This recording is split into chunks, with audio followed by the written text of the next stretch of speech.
Well, Larry Hughes is going to pop out and get the ball. Jordan's going to rub his man off of Leitner and then cut down the center and gets a nice pass from Larry Hughes.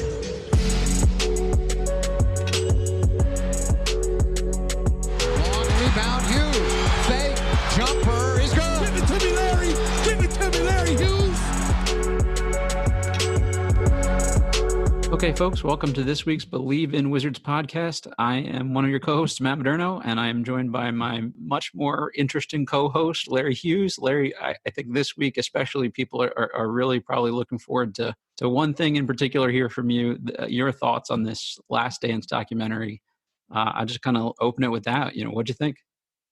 I was excited, man. I was excited. I knew I watched, for 2 hours and I looked around the room. I watched it with my family and looked around the room to see if anybody else was smiling, because I had a smile on my face, man. It brought me back to a place of, just starting my journey and, just kind of, understanding what pro basketball was. But then it just brought me to a space where, man, I actually played with that guy, during any time of his career. So I was excited. Being from St. Louis, are the Bulls probably the closest NBA team to you guys? That's it. I mean, that's it. I mean, we have Memphis obviously now, and you have the Pacers, which is pretty. A lot of people from St. Louis go to the Indiana games and are Indy fans, but obviously during that time, if you don't have a team, you're probably that's the bandwagon to be on. Exactly. So they were hopping on Chicago all the way. For me, I'm early 30s, so I remember that going on, but this was a nice refresher to a lot of the specifics that I hadn't remembered. Was there anything new for you, kind of living this a little more real time? I think just the first couple hours of detail of, the position, as they close it out, the position that Pippen was in as far as with contracts and salary and what he was making and, the amount of leverage that a player believes that they have, but, ultimately the management has, full say. So that was, something that stuck to me on the way out. And I'm like, I got to click in, for the next 2 hours because, they left me in a position where, I kind of know what's going on in this situation. So it's fun for me to watch as an outsider, but also as a guy that's been in the trenches with, different organizations and how the operations work. I think the thing that was most exciting to me about it wasn't even something in the documentary, but I heard multiple people at ESPN say that those two might actually be the least exciting of the episodes. So it only gets better from there. I'm excited. I'm excited. It's a good jolt of energy. And as we continue to watch like the hardwood classics and the games that they play on, NBA.com, this is definitely a welcomed old, new sort of viewing. I think we're getting to the point now where a lot of guys that play, they know who Jordan is, obviously, and they know about him kind of from legendary status, but they didn't see him play other than highlight tapes and stuff like that. And I think this gives you kind of more context. And some of these young guys would probably don't even really remember like Kobe in his prime, which is crazy to think about. Yeah, but I think that's the evolution. I think that's the evolution of it is that everything has come from somewhere. How it's packaged, how it's brought to you, like a lot of us will never know on the things and the things that we do on the basketball court, the things that motivate us. And, I like to say that, Jordan took it to a level and obviously Kobe, understood, had the same sort of body type and, had the same sort of approach to the game. And he took it to a level where he could take it, and then you got a 6'9" guy, 270, coming in and, trying to take that mentality of getting up, going to work early, all of those things that M, put into place that we all, have learned from, the newer generation. They get a chance to experience it, but they don't necessarily know where it came from. So that's the beauty of it is that the older guys can say, you know what, that guy was doing that, and it's not necessarily new, but the way you do it, how the game and how bodies have evolved, you look really special doing what that guy was doing, 20 years ago. So that's how I like to see it. For me, and it's just kind of the same theme. I remember Jordan as a Wizard, obviously too, but and then he still had a lot of moments then. But there's so much tape, available of old games and things like that. Scottie gets a little less love, so I don't really remember him in his heyday as much. And I remember some of the Portland days where, like he was not as dynamic or explosive, and he kind of took that backseat kind of complimentary leadership role. You heard in this documentary, they said a lot of people considered him maybe the second best guy in the league at that point. To your recollection, and then obviously going against him, how good was Scottie Pippen? Man, Scottie was one of the guys. He was one of those guys that you would build a scouting report around. You would have him as, one of the key points, in your keys to win, if you're playing against those guys on any team. For me, he was one of those guys because he played on both ends of the court. He played offense and defense, which is, MJ did, offense and defense as well, but Scottie was like the ultimate glue guy. He was a guy that you put in pressure. He was a guy that, that could wait his turn, and kind of be that role player. But I got a chance to see him, obviously, when MJ left to go play baseball. Just the amount of work that he put in, during those couple years really locked it in for me. And I've always been a Scottie Pippen fan, just the body type. Like I said, the style of play, playing on both ends. So for me, it's like I can tell the story. It's not as grand as the MJ story, but you talk about having that second guy, having that glue guy, Draymond Green, and having a guy that really brings everything together. Scottie Pippen was that guy, and he's one of the top 50 to 100 players to play the game, in my opinion. I've been listening to, as most people I would imagine, a lot of interviews this week with people giving their 2 cents on the doc so far. And Mark Price was talking today about, he was obviously on those good Cleveland teams, about how they actually game planned more for Scottie by the end, just because, Jordan did what he did and he almost like couldn't really stop it, if he was going, but Scottie, they strategized about how to take him away so that there weren't really, it was just MJ producing, I guess. And that's really the approach of a young kid, growing up really, in St. Louis. Obviously, I talked about the wanna be like Mike commercials and, the Gatorade deal that they had going on, and everybody, want to be like Mike. But maybe it was me, not necessarily dreaming as big as you want to dream at that time when it wasn't as popular to dream big. But man, I want to be like Mike, but I got a really good chance of being like Scottie. That's not a bad place to fall when you talk about, Mike and Pip. It's like, okay, I want to be like Mike, but that guy is really special. But check out Pip. Like, you can really do those things. So that's kind of how I look at it as well. You're not exactly settling if you end up a similar player to Scottie. Right. One of the things that Steve Kerr said too that I thought was interesting is that as good of a defender as Pippen was, a lot of times they didn't even put him on the other team's best guy, that they let him play on a weaker offensive player so he could just sort of play free safety or center field. You don't see really any guys that do that today. Is that the spacing or the shooting doesn't allow you to do that, or what do you think? It's probably the spacing. In those days, obviously, the one foot in the paint, a guy that's lifted above the free throw line, you kind of had to play the option to play that cat and mouse game of protecting the basket, but also being close enough to your man. In today's game, everyone is so far out, around that 3-point line, even if your spotter is the guy that's in the corner who's not necessarily the best player, but that's the easiest 3-pointer, so you don't necessarily want to leave that guy. So I think it's the nature of the game. And to most good defenders, they don't necessarily like to be on the best player so they can utilize, obviously, their brain and be in the right spot at the right time. So that makes a whole lot of sense, especially hearing from a guy that was right next to him in the trenches, and that's how they operate. Those things are very interesting to me. Just the behind the scenes of how they sort of strategize to be that impressive.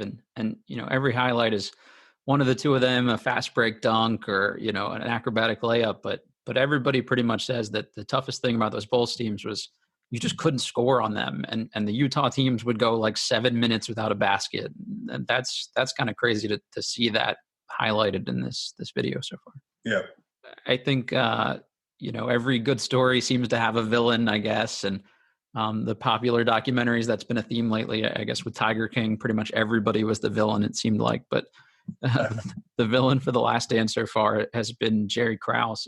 Did you ever interact with Jerry or any thoughts on how, they portrayed him so far? No, but I think that that's consistent in that day and age of leadership.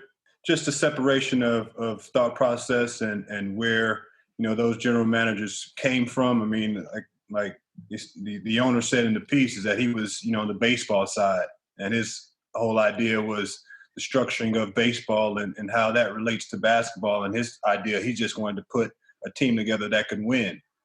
I'm not sure if that was a passion. So when you talk about, these guys now, the guys in these general managers roles now, they're like former players. They're really intertwined within the game. So there's a lot of passion there on how they lead their situations now, which I think is probably different from back when those guys were leading. Guys now, I think, in that role have to be more relationship focused. You see the former agent is a big one now. And obviously their whole job is to have good relationships with people. And, when you're a former player or a former coach or, whatever your experience is, it just, you can't afford to burn a lot of bridges, I think. And it just sounded like he didn't seem concerned with that at all. Well, those guys needed him more than these guys need, leadership now, so to speak. I mean, in a sense, because these guys are making so much money now than the dollars that they were making back then. Is like you really had to walk a fine line. That guy really held your future in his hands, and I think that the dollars have gotten so big now that leadership understands that it's now, it's a partnership. I got to get the best out of you. You got to get the best out of me. And we got to work together to do it. If you had maybe the two best players in the world on one team and they unanimously hated a general manager on a team today, I don't think that guy holds that job very long. So that was kind of one of the wild things to see to me, just how tense or acrimonious that relationship was, that they were actually shit talking him to his face and he just kind of turned away. Yeah, that was one of the things that I thought was the comedy part of it. Obviously, there was some animosity there, but I'm watching it as kind of an insider, understanding what those guys are going through and kind of what they're talking about as far as just being, I don't know how you put it, just not on the same page, as management. I've been there, so I'm looking at like, I hope they don't go too far. Right. Obviously these things have already happened, but it's just an understanding of what goes on behind the scenes. That was cool. And I think you just really hit on it is while watching this, I kind of felt like I was sort of living through it as they're going, like, come on, Scottie, don't yell at him on the bus. Like he just kind of sat there like, ooh, I hope this doesn't blow up. You touched on it a little bit. Any situations for you where just you and a GM like very clearly weren't on the same page or they didn't deliver on what they promised when you signed there or whatever? Yeah, I think Cleveland was a tough situation because we were coming in, everyone was new. We had a new general manager, new head coach, building a new situation. We're building around LeBron. There was just misunderstandings, just around every corner that you would turn as far as to, just having the right communication. So that was one of those situations for me is like you had to, take a step back and realize that you are being paid to play basketball. You're not necessarily being paid, for your opinions or for your thoughts. So that was another, learning process, learning curve within my career that I was like, okay, when it's time to just play basketball, then that's what you need to do. So you don't get into, a lot of the off the court locker room issues, dividing the locker room. There's a point in time where I was just like, you know what, I'm just going to play basketball and let everything, happen the way it's supposed to happen. So I think for me, I was trying to save, the divide of a locker room or just any sort of tension or conflict between players, siding with players versus siding with management. And I think that's some of the things what MJ was talking about is just, some guys can handle it and some guys can't. Some guys can walk that fine line, and some guys can't. Scottie took the approach where he was going to sit out, and just kind of wait it out, until his time was over. And I wouldn't say that's a bad approach, but you are leaving the guys that you made a commitment to. You do kind of leave those guys in the wind. So that's the situation for me when you got to weigh your conflicts with management or your commitment to your peers and the guys that are on your team. Yeah, I mean, you probably some amount, if you side with management on it, you feel like a sellout, or guys take it a little personally if they think that's, guys are sensitive about things like that. Even tough guys in a professional sports locker room, you still have feelings about things, and you don't want to get the sense that somebody doesn't have your back, I guess, too. Yeah, your window is short. Your window is short. Your basketball window is short. So I think all of us, we want to be loved while we're playing the basketball game, and we want to be treated the right way and all those things, just because, we realize it's a very short time in your life. So Pippen obviously had the issue with the contract, and you see in the documentary that Jordan called him selfish for the way he handled that, and that was obviously his opinion of it. But Steve Kerr's come out and said, "Oh, no one else in the locker room, everybody had his back." It sounded like Phil Jackson had his back. Like, how much does money come up in an NBA locker room? Like, do you talk about contracts and stuff like that with your teammates, or is that sort of taboo to talk about money? I think we talk about it. I don't think we talk about it in a large group. Obviously, you may have 3 or 4 or 5 guys on the team that you have either a prior relationship with, or just are kind of in that same boat. Maybe they have a family, you have a family, and you want to compare notes as far as to, what the best situation could be, or what sort of other things should you look at it, or if you should look at things differently. I think those conversations definitely happen. We never get in a group and we talk about what this guy is making, or, Sure. How can we get this guy this amount of money? I think it's just, the relationships that you have within the team. That's normally your go-to. Mm-hmm. And MJ is the only person that really could come out and, be ahead of Scottie to even have a problem with what he was doing. No one else could have had an issue, in my opinion. But MJ, he could have a different sort of look and perspective on it than I think the other guys, because of the sort of load that he had to carry and what it could do for the entire team. And for MJ, he really wasn't making like that much more money in context than Scottie either. It's not like he had his $100 million deal already, and Scottie was making, a tenth of that. Granted, it was first on the team in payroll and 6th, which sounds really bad, but it's not, the amount of money guys are making today, where first on the team is 40 million and 6th on the team is like 4. It's a little less of a gap. Yeah, man. That's the history of it. I mean, even, coming up in the league and, really understanding everything that happened with the Bulls, or a lot of things that happened with the Bulls and that team. It's like when you were traded, or really for me, when I was traded, or, I felt like management didn't, communicate in the right way, or, I was pulled for this or that reason. I'm like, look, if it happened to MJ, it could happen to me. And that was it. That was in the story. Stop thinking about it. Look, if things like this can happen to MJ, they can definitely happen to you. So that's how I kept perspective on, a lot of things, business-wise or otherwise, that went on in the league. So later this episode, for the listeners, we're going to be joined by Matt Babcock, who's been involved in the basketball in pretty much every avenue. He's played at Arizona. He coached professionally in Italy. He was a NBPA certified agent for over a decade. He's written about the game for Sports Illustrated. He's running a draft analysis and scouting company called Babcock Hoops. And you can find him at babcockhoops.com. He's going to be on the show later to talk a little bit about the NBA draft with us. But Larry, I want to touch on a couple more things about The Last Dance before we get to that. And, one of the things you saw during the documentary was a little taste of how Jordan could be in practices with teammates, and, kind of grabbing coach and talking about how he's having to yell at him the whole practice. And any stories like that from his time in Washington? Had he mellowed a little, or is that kind of the guy you remember? Now that's the guy I remember. It wasn't to that extreme level. I think obviously, even M learned from, the past time. But That's an expectation. That's a competitive vibe that he always had. I mean, Brendan told a story on someone else's show about Heard this. just how It's he really went good. at B. Russell. Yep. I mean, he would really go at B. Russell. He would go at Stack. He would go at myself. And it was fun. I remember certain moves and different offense and defense that he would do against me that even though he was 40 years old, he was still effective because he was just so smart.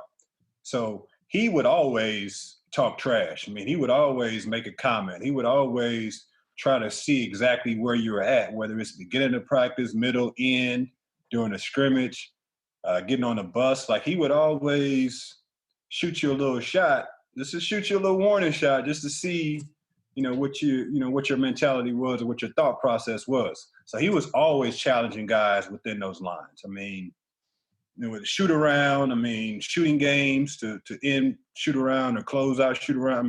To start shoot around, he was always the guy to, hey, you missed two in a row now, or hey, when next time you gonna make a shot? He was always that guy. It sounds like it's more to sort of to prod you, and kind of get you to focus than anything openly mean-spirited or anything like that, right? I mean, that's how I took it. But the guys that he, if you couldn't take it or if you really, took offense to it, then it's MJ. And I'm sure it cuts and it hurts a lot more coming from a guy like that than anyone else. So I loved it. I love just that background, just that mentality, just to really check someone's temperature to see where they're at, see if they can really handle it. And it sounds like he responded better to the guys that sort of took it on the way you did and had that approach to it and welcomed the challenge. But ever any days where it got tense with you and he in a practice, or you had to check him and he gave you maybe too much of an elbow or something? It wasn't because if I even thought it was too much, I want to take it. Mm-hmm. If I even thought it was too much, I want to take it. But I played cards with him on the airplane, trash talk within the card game. So I'm a fan, man. So we talk about, MJ between the lines. I'm like, look, I played cards on the airplane with MJ. So I'm looking and waiting on the documentary. I'm like, is there going to be a card where they talk about playing cards? I'm just waiting for all of this stuff to, just to happen, just to say that, I was a part of it. So as far as how M would talk to, all the teammates, it was all fun, fun and games for me. Ever get you out on the golf course? Do you golf at all, Larry? No, I didn't start playing until I guess probably 4 years ago. I was like, man, I'm not playing that game. I'm not doing that. But I would definitely, know about him going out and, playing after practice or, going before practice or, going before shoot around, and now to see those things, in this time, it's a joy. Pippen told the story about, Jordan buying him golf clubs and trying to drag him out there. And Pippen said, nah, you're not going to take my money. He didn't want any part of that. Yeah, everything was a bet. Yeah, everything was a bet. Whether it was paper and trash can, shooting a three, half court three, everything was a bet. They had, I think it was the Woj pod had Patrick Ewing and Jeff Van Gundy on. And I guess, from those Knicks teams, Van Gundy made a famous comment about how Jordan was a con man because he tried to befriend opposing players just to soften them up a little bit. Is the guy really that calculated? Do you think there's a motive to everything, or do you buy that? Hey, man, that's where these guys get it from, man. That's what Cole, and the mentality of just being an assassin, not shaking your hand when you get on the court. These guys, we just took it to a different level. So we took it as far as we could take it as an individual, and however great that was for the public to see now, I think that's what's happening. That mentality of who he was or how he was in practice. I'm sure that they can side by side a few of the MJ practices and the Kobe practices, and they'll be very similar to each other just because of what Kobe learned of how M was able to push his players and ultimately win championships. Ron is just a little bit different than that, but those guys took exactly from MJ. All right, we're joined here today by Matt Babcock. Matt is an NBA draft analyst now with Babcock Hoops, which I encourage everybody to check out. It's kind of my first go-to site for mock drafts and perspectives on players. And Matt, candidly, of the mocks I look at, I think my own opinion of guys I've watched kind of most closely aligns with what you guys put out. So that's kind of a good point to start with, and then see where everybody else seems to be at. But thanks for joining us today. How are you? I'm doing well. Thanks for having me. And I appreciate you having Babcock Hoops as your go-to. So Matt, since we're a Bleav in Wizards podcast, and we're talking about the draft or the mock draft, where do you see the Wizards coming in at? Who's the best? The best options, maybe 1A, 1B in this year's draft. Yeah, the Wizards are in an interesting situation because I think right now they're slotted to be at number 9, if I remember correctly. I personally have 7 guys in my first tier, and it's there's a lot of parity. And so I think this year's draft order is going to be pretty crucial for the Wizards. Obviously, if they were to move up, that puts them in a new category of guys. But if not, it's kind of who's there. And looking at their roster, it's another interesting part is they've got a lot of money committed to Beal and Wall. And if they decided to move Beal, he obviously would have a lot of market value. John, I think that'd probably be next to impossible to move his contract. So you got to take into consideration, if you're taking a guy in the mid lottery, you'd like to foresee him playing a prominent role within the next couple of years. And I think that probably takes him out of guards, would be my guess. So we're sort of looking at wings or bigs, a guy that could play alongside Rui or more of a pure 3. With that in consideration, I think that the guy. So I currently have them taking Isaiah Stewart. The way I looked at it there, I think that's on the high side for his market value. But just doing background work and just watching him for the last couple of years, he's one of these guys that I think he's getting a lot of criticism for being sort of just a power brute type big. At Washington they use him pretty much exclusively as a low post scorer. Obviously, the game in the NBA is kind of gotten away from, hey, throw it down and just bang it. But I have seen him in the past. He shoots the ball really well. He plays really hard, and I still think there's value for a guy that does the dirty work and provides physicality and just has a motor all the way around. And so I went with him. I think he'd be a nice pairing with Rui. But again, sort of a tough pick for that spot. How do you factor the potential in when you represent your draft? How does potential factor into coming out with the complete draft? Yeah, sure. You definitely have to consider upside. If there's a guy, especially at certain picks, that the further you go down, the more you probably look at upside. And as far as, hey, it's a little easier pill to swallow. The further along you go in the draft. So I think guys at that range, RJ Hampton comes to mind. He's got super upside. I don't think he's necessarily ready to go right away, but he's a combo guard. I'd like to see him develop his point guard skills. And he's a guy at 9. Maybe they just say, hey, this guy's got too much upside to pass. That's a real possibility, even though he doesn't really fit positional needs or imminent needs. But yeah, you have to kind of take a look at everything. It's sort of a balancing act of weighing out all the different variables of, okay, this guy is ready to step in and fill a prominent role right away. This guy might be 2-3 years down the road. He's got to weigh out the pros and cons and roll with it.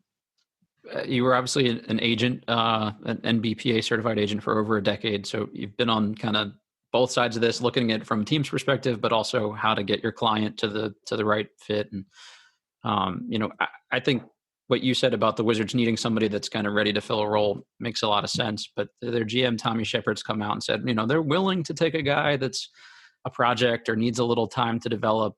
Maybe that's posturing. I think there's some amount of that goes on, to kind of throw off other GMs. But how communicative are teams and organizations with an agent or a player? Do you get a sense for, hey, this guy might be the kind of what we're looking for? It really depends. I think every team operates a little differently. Obviously, depending on case by case, the relationship with each GM or assistant GM. I've had situations where I think the front office was being very candid with me and sort of create an alliance to try to accomplish a mutual goal. But then you've got you got smoke screens too. That stuff definitely happens. For example, I think there was San Francisco Chronicle came out with a big article saying the Warriors don't like Wiseman, and it was just a total smoke screen in my opinion. And so I think that stuff does happen. But again, different personalities, different people, operate, differently case by case.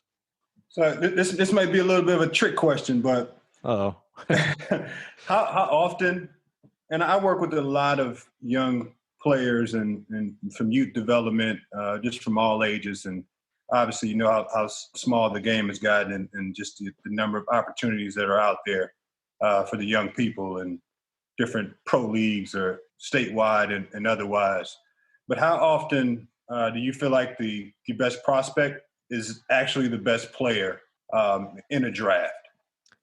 Oh, that's a tough one. I think it's again, I think it's a case by case deal. You got to look at each player as his own isolated sort of investment, really. And yeah, it's hard. I mean, like for example, this year the top guys for me would be not necessarily in this order: Wiseman, Edwards, and Obi Toppin, and they're all very, very different stages of their career. I mean, I think Anthony Edwards has by far the most upside.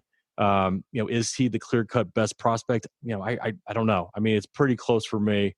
I don't think there's a clear answer there. I think it really just depends on the draft and depends on the players you're looking at.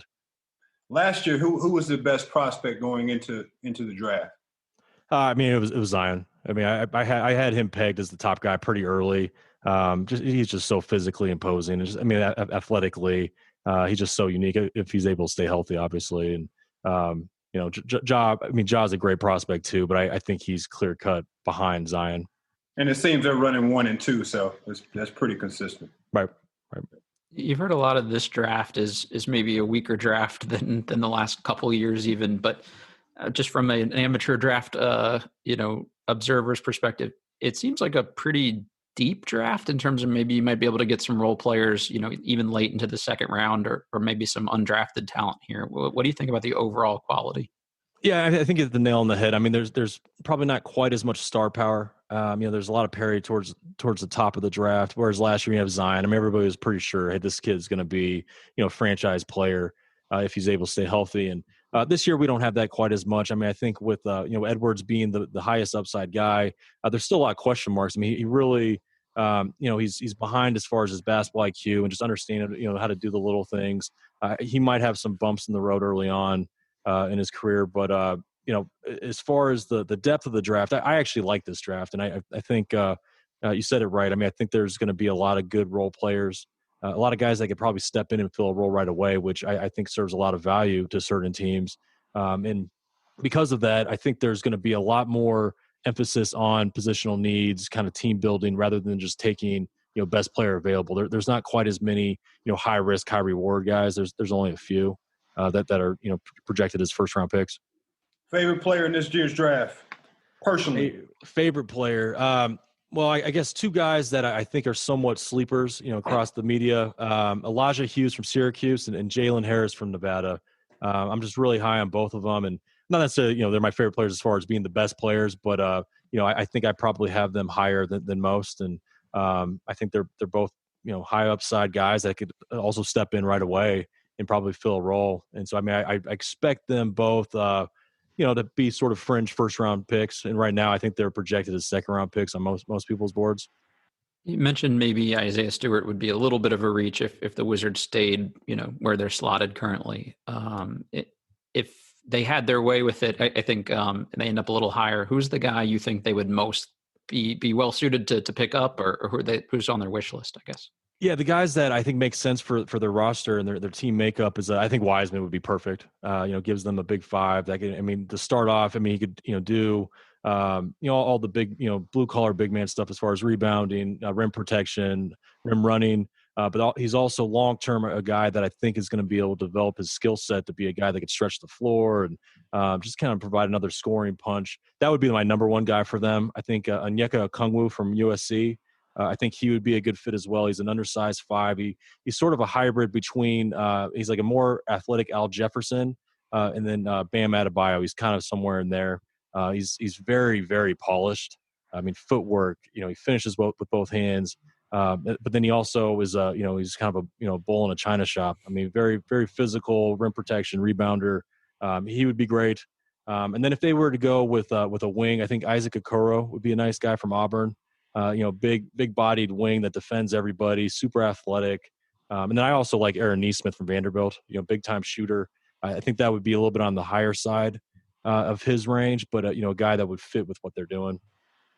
Matt, how is this process? I mean, obviously with the coronavirus and everything going on, how has this changed your process as far as whether it be scouting or communication regarding the draft?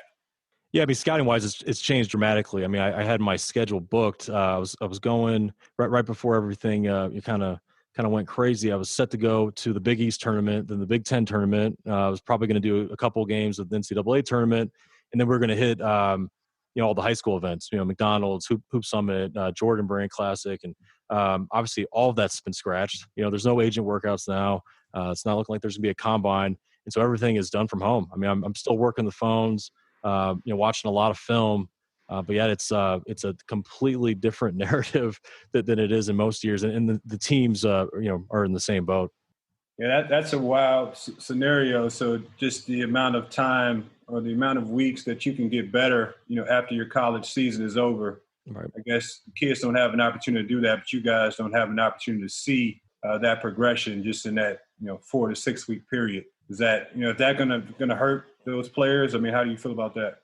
Yeah, I've been talking to a lot of people about this, and I think there's certain guys, maybe some of the hidden gem types, guys, there's a kid from junior college, there was a high school kid that's coming out that's a 5th-year prep guy that probably needed the traditional pre-draft process to maximize their upside in regards to the draft.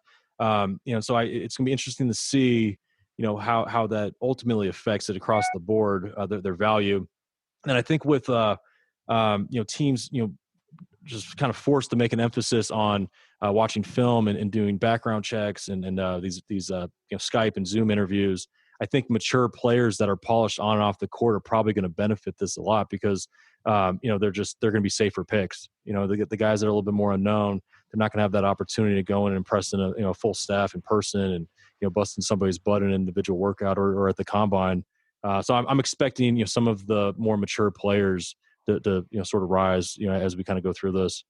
Someone like an Isaiah Stewart, obviously he's only a freshman, he's pretty young, but he's physically mature and played like a grown man. Someone like him where you have tape on him bullying other people in the Pac-12, does that benefit him, I guess, based on that, over someone like Precious Achiuwa that might look better in drills and test better athletically? Yeah, no, I think Isaiah falls into that. He's a freshman, but I mean, he's very mature physically, but doing his background checks too. I mean, this kid's a mature kid. He's got the the growth mindset. He's just a kid you could count on. And so I mean, from an evaluation standpoint, I trust that kid's going to maximize his potential. You can nitpick, okay, his foot speed isn't that great. He's only 6'8", 6'9" as a 5. He's predominantly a low post scorer in college. But at the end of the day, I think he's going to improve, and I think he's capable of stepping in and playing right away. And he's the guy you want on your team. And so I chose to put him, at least for this last mock draft, on the high side of his market range because of a lot of those things. So the introduction of the G League and with everything going on with the high school players, the guys that are eligible. Yeah, but Jalen Green, who's entered into that process, what does it look like for him this year coming up?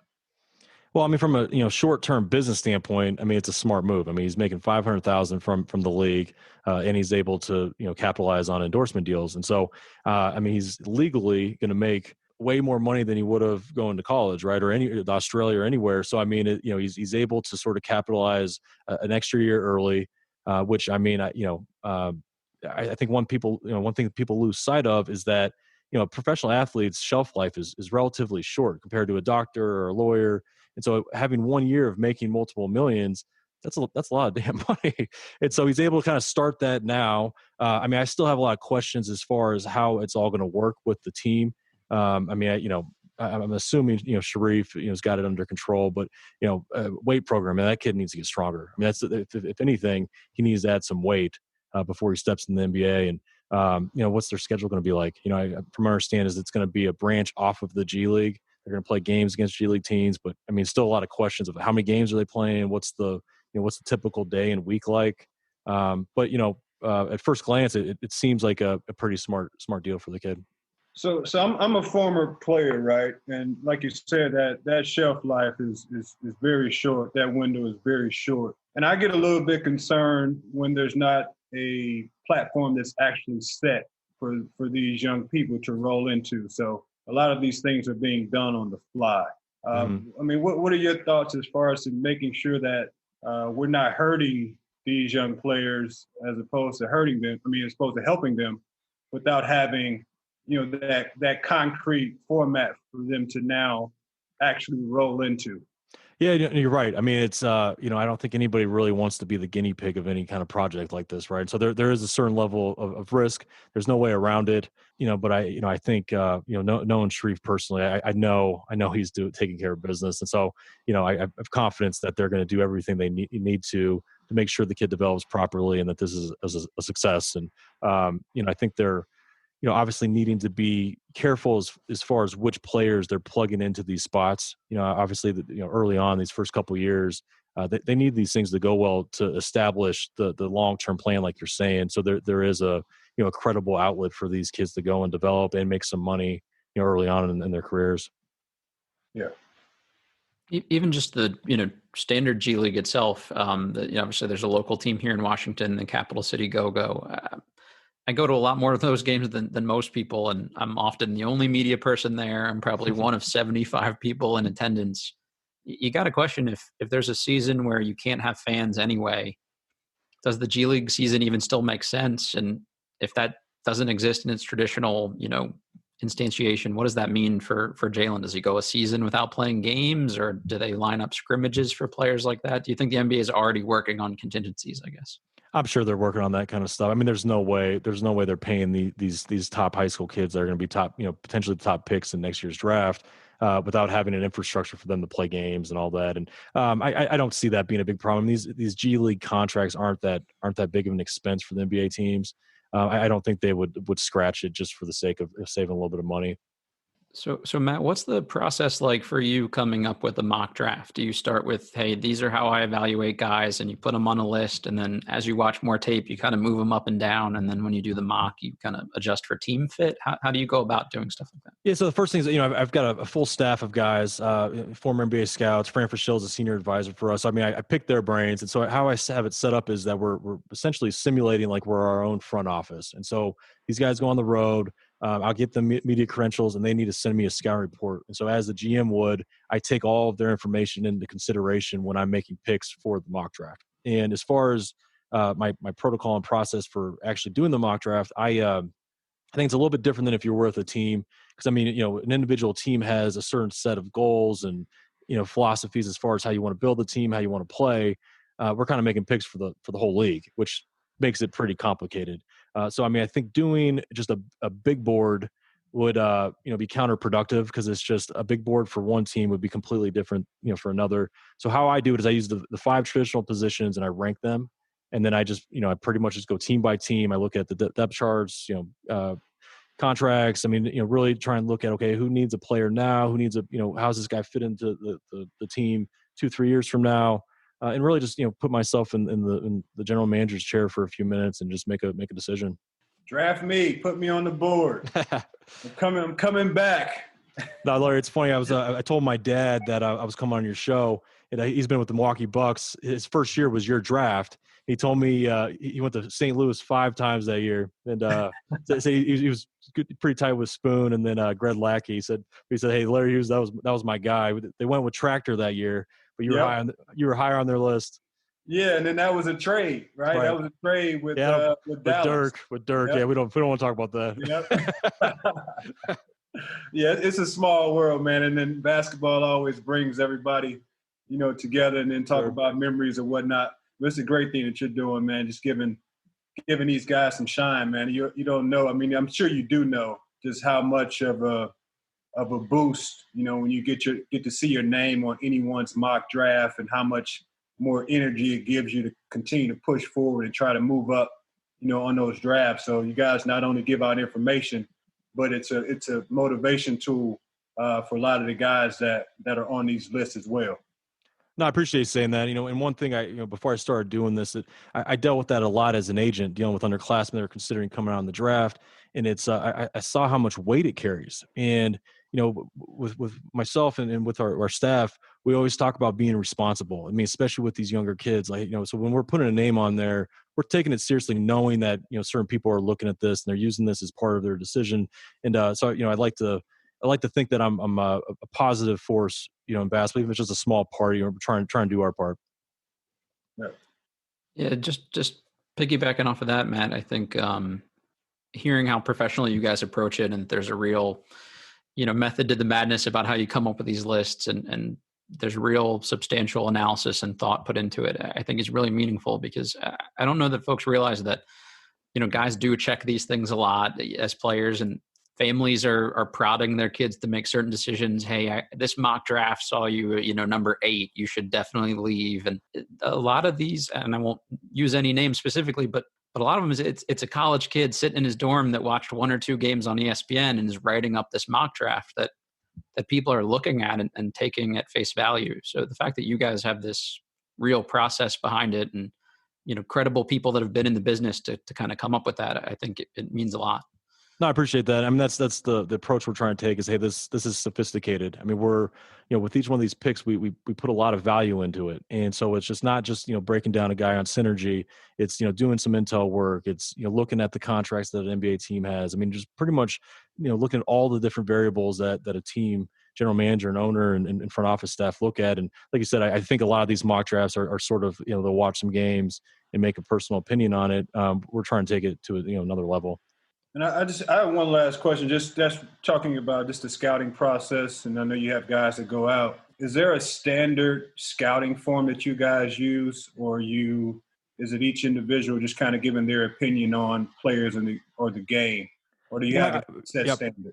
Yeah, no, I have a template that I send to my guys. It's pretty simple, and I mean, I've really, followed my dad. My dad's been in the NBA for so long. He sort of taught me his preference of how to do a scouting report. And the one thing that I stress is that keep it very simple. We like to keep it, keywords and bullet points, so it's easy to read. And the one thing he said is, okay, if you're working for an NBA team and you're lower on the totem pole, you want the higher ups to read it. If you write a novel, they're just going to throw it in the trash. So I really got in a habit of doing that. I've tried to push my guys to do that too, just so that everybody's able to exchange their information pretty easily and everybody's on the same page. That's cool. Really cool. Matt, before we let you get out of here, and thanks again for the time, can I just throw a couple quick hitter names at you that the fan base at large here has kind of been thrown around, and just kind of see what your quick thoughts like that, are on some of those guys. So, obviously from the wing perspective, you mentioned Isaac Okoro already, but what about a Denny Avdia? Oh yeah, Avdia would be, that was the name I should have mentioned. He would fit in really well. 6'9", sort of like a point forward. I mean, he's got a little bit of Ben Simmons in him, even though I know Ben is used as a point guard in Philly. He takes it off the board, initiate the offense, sneaky athletic, and his shooting's coming around. Depending on where Washington's picking, I would bet he's probably not going to be there unless they move up into the top 4 picks. But yeah, he would be a good fit, and seems like has the right personality of stepping in and being a big time player. Sadiq Bey. Oh, I love Sadiq. And so Fran Fraschilla that works with me, his son's on the Villanova staff. Fran's been pushing him to me for like a year and a half, and I think Fran was right. The kid, ultra high character. I mean, I guess he was recruited by Ivy League schools. Really intelligent, just ultimate growth mindset type prospect. I mean, you're going to get everything out of this kid. Defender, stretches the floor. Really high on him. I mean, he doesn't necessarily have the elite athleticism that would make you think, hey, this kid's a lottery pick. But when it's all said and done, you've done all your homework, he might be able to sneak into that range. Devin Vassell. Yeah, he's a good player too. He extremely long. I mean, crazy long wingspan. Offensively, kind of reminds me of Jeremy Lamb. Just not real flashy, but just kind of gets buckets. Great in catch and shoot, mid-range game. Uses his length well. Sort of crafty, and then defensively, he's very versatile. I mean, using his length, and he's got good instincts. And yeah, he's right in that range too, as a mid first round, late lottery type guy. Patrick Williams. So Patrick Williams is one of the upside guys. And so, I mean, he started off this season slow. I watched him in high school stuff quite a bit, and I really liked him. I thought he was going to be more of a big wing. And, seeing him this year, he's really filled out. I see him more now as like a modern 4 that might be able to play a little bit of 3. But yeah, he's 6'8", 6'9", really athletic, shoots the ball, can put it on the floor a little bit, defend, multiple positions.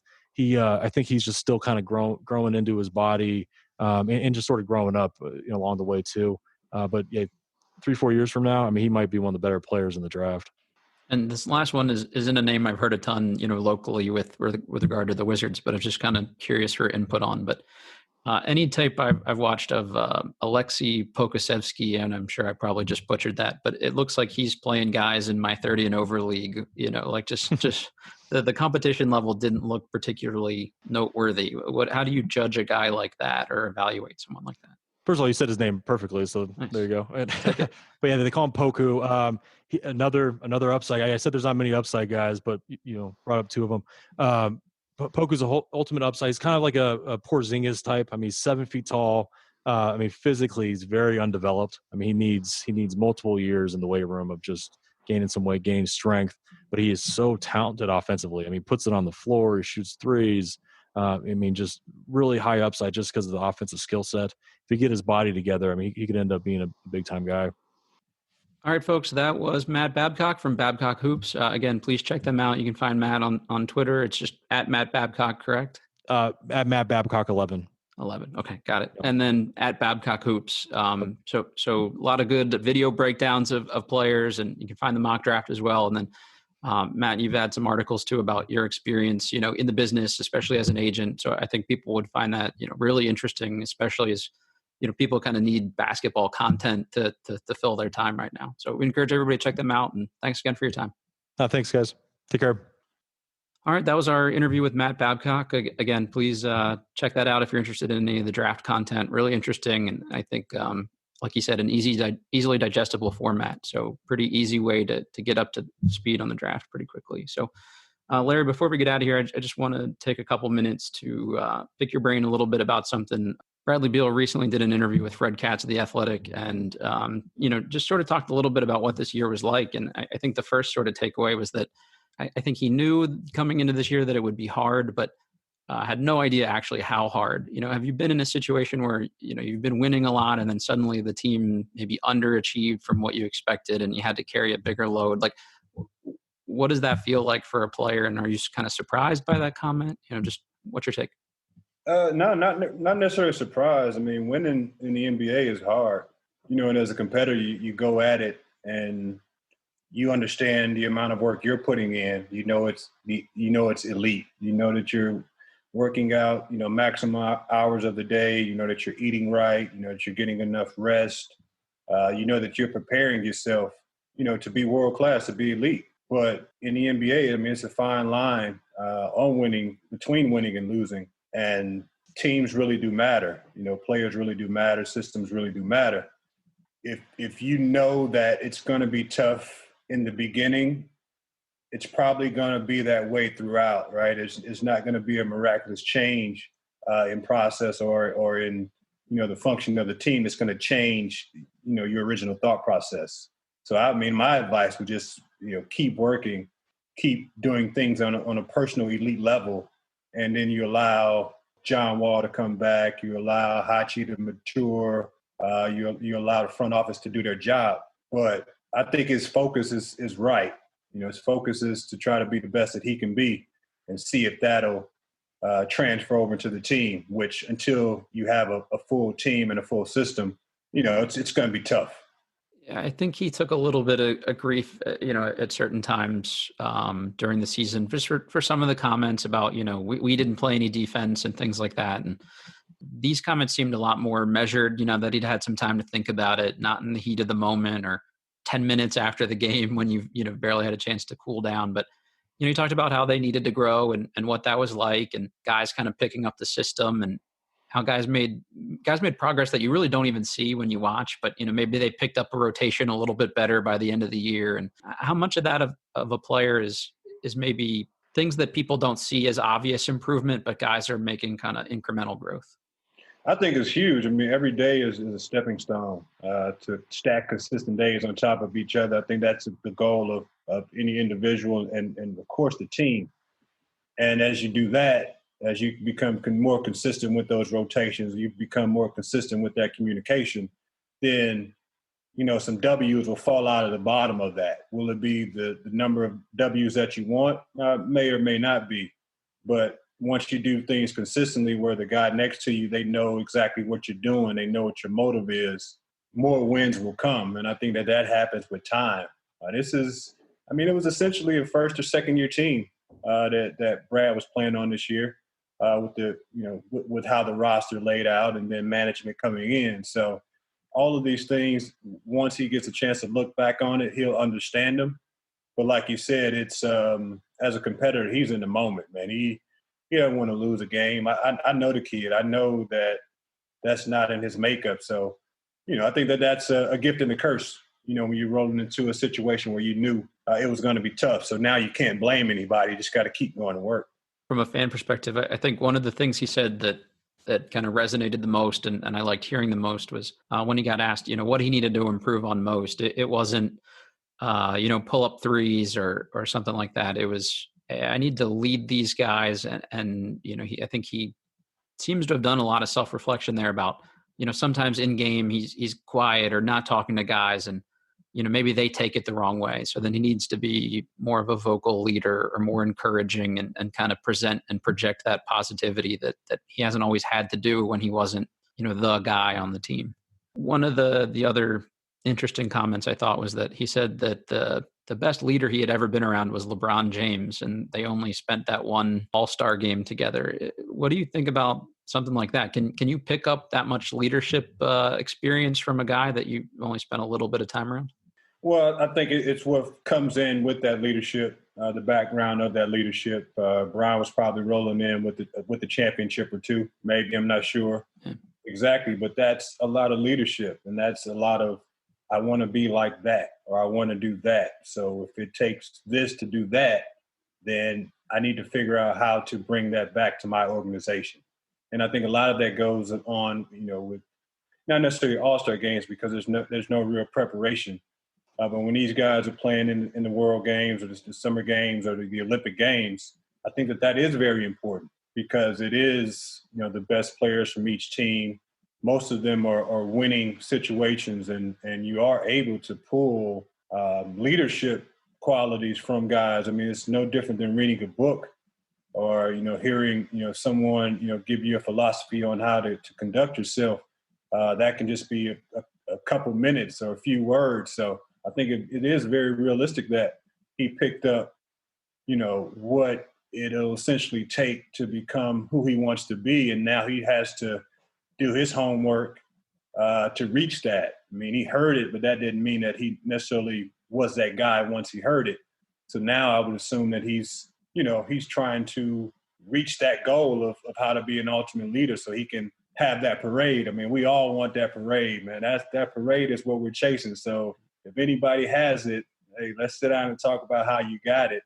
And I think that's where Brad is at right now. Those are really good points, and I kind of hadn't really thought about it that way. So that was interesting to hear. I mean, I think some amount of that isn't just what a guy says, but also the presence and the way they present that. And I got to think, I haven't been around the guy, but I got to imagine LeBron commands a room and kind of projects himself as a winner and a leader.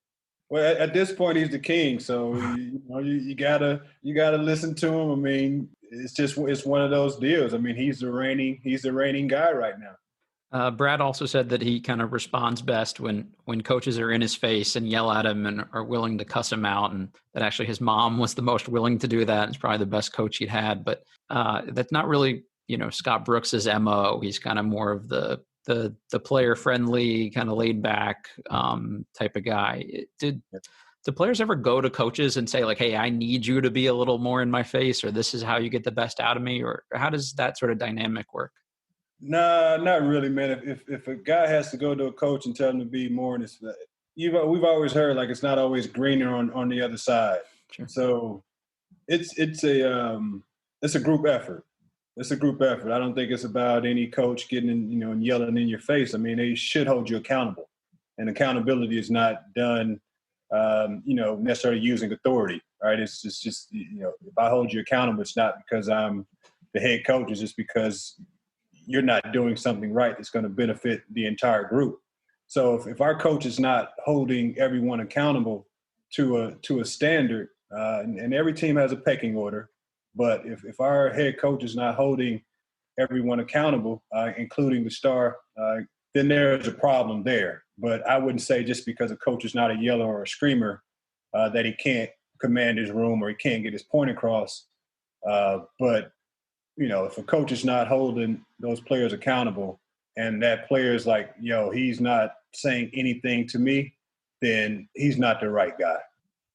Okay, everybody, that was this week's Bleav in Wizards podcast. Obviously, we got Larry's thoughts on The Last Dance, and we'll have more of those over the next couple weeks. And I think we got some good guests lined up for you to give a little more, firsthand insight once we've had more to digest about the documentary. Obviously, we had our Matt Babcock interview in the middle there, and then a little bit of a Wizards talk to round out the show, just to make sure that we tick the box for the name of the show here a little bit. But I encourage everybody to check us out on social media. Obviously, it's Bleav in Wizards, BLEAV. Please rate, review, and subscribe. Obviously, downloads help because it helps tell our network that we're doing what we're supposed to be. All the feedback we can get, the better. So again, it's Bleav in Wizards. I'm Matt. He's Larry, and we'll talk to you guys next week. Yes, sir.